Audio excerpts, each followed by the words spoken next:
This is my review of the Cree Word for Love Sakihitowin by Tracey Lindberg and including the artwork of George Littlechild. I saw the documentary about him, Nanakiwasis, last year. Very interesting character.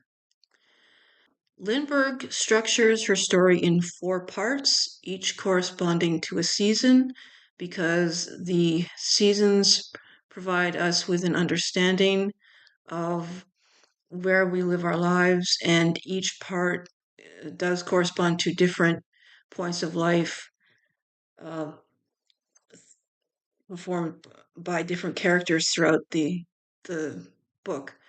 Uh, their relationships and interactions, typically thought of as loving ones, though the whole point of the book seems to be to demonstrate that there is not one single static concept of love, which is why there is no single Cree word for love.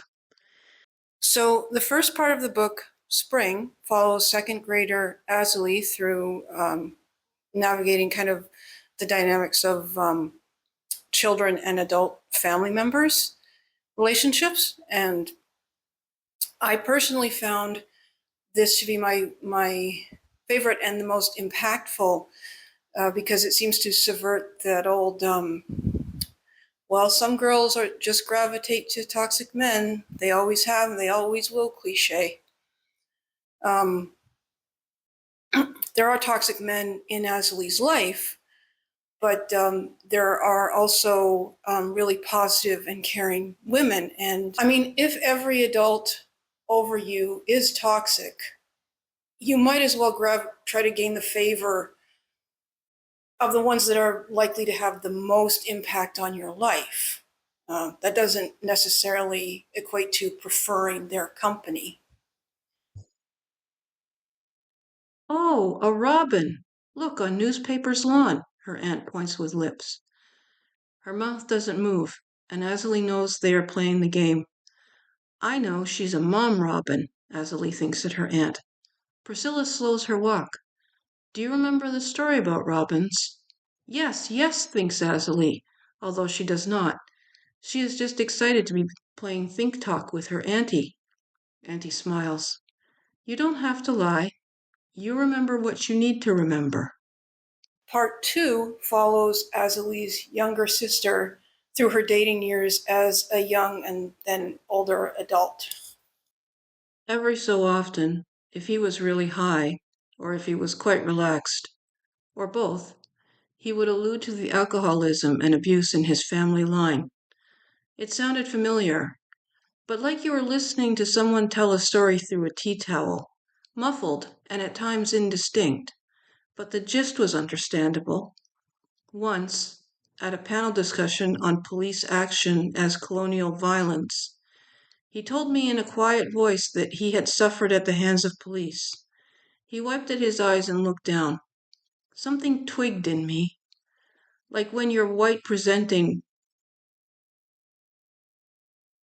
friend tells you the clerk at the store was hostile to them because of their race. That feeling of, what? Okay. Yeah, I got that. Um, the summer dating section is kind of the weakest by my lights, and not for personal reasons, but really because it's just a laundry list of this woman's relationship follies. She becomes enamored, uh, sets herself aside, then gives until she decides it's not worth it anymore, breaks it off. Then she's angry to find you can't always get back what you've given, even at the intangible emotional level. Repeat 93 times. And that's it. That's the whole section of the book. This woman's bad relationships. And okay, yeah, accurate. I mean, there certainly are women who live their life that way, and unexaminedly so. I've known, I know women who I've known my whole life and most of their whole lives, who are still kind of chasing after and lamenting relationships, and uh, with exactly the same non uh, self awareness as now in their 50s as they had back in their 20s. But I feel like the author might have stepped in with some narration to add insight or a point or some context.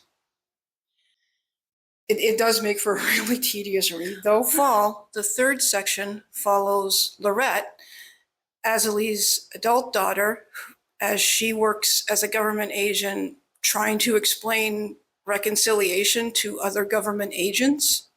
She sees the slide as if for the first time, sees the circles representing the theme. Starting at the outer circle, men, she ordinarily discusses the role of men in her nation's society, that of protector. She explains the nature of this historically and in a contemporary context, and points to colonial revision of the same. Moving inwards in the circle, women, the story she tells is usually one about female roles in education, leadership selection, provisioning, and decision making. The female circle encompasses and surrounds the elders, who encircle and surround the children. Except slideshow is an insufficient explanation of society. She stops.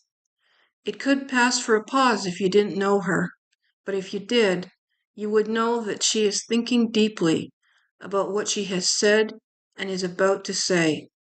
These, these are the trap lines that, when understood and observed, allow for relational crossover and shared space.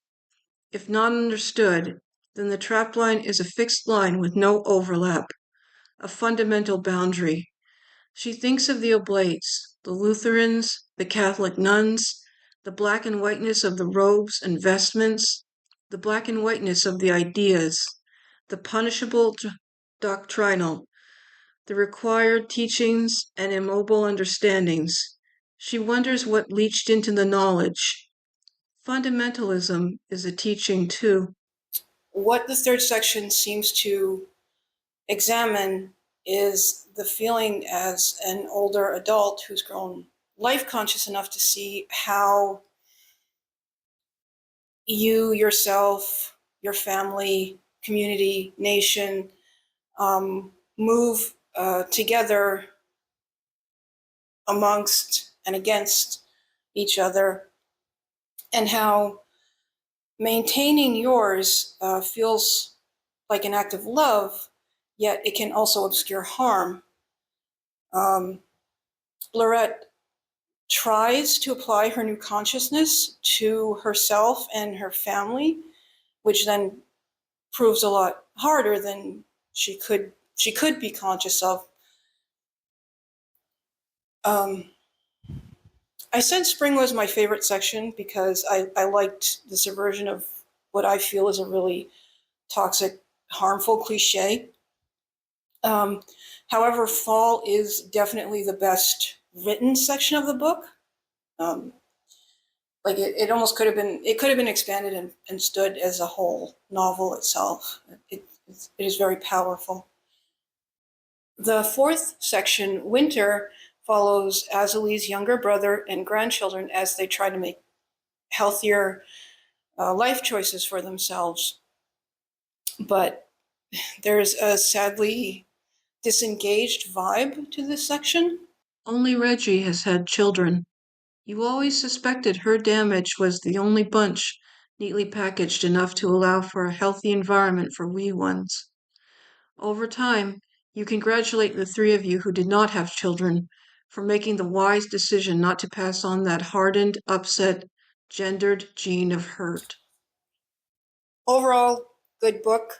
Um, the most difficult aspect for me was the frequent use of sentence fragments. There's a lot of them. Though, to be fair, uniform requirements to construct a proper sentence is a very English uh, construct and requirement. Um, maybe maybe the concept of a sentence fragment didn't exist at all in Cree language. Maybe two subjects being together or an element being missing from a sentence was the message and was a valid message. As an English speaking and reading person my whole life, it did require some thought adjustment.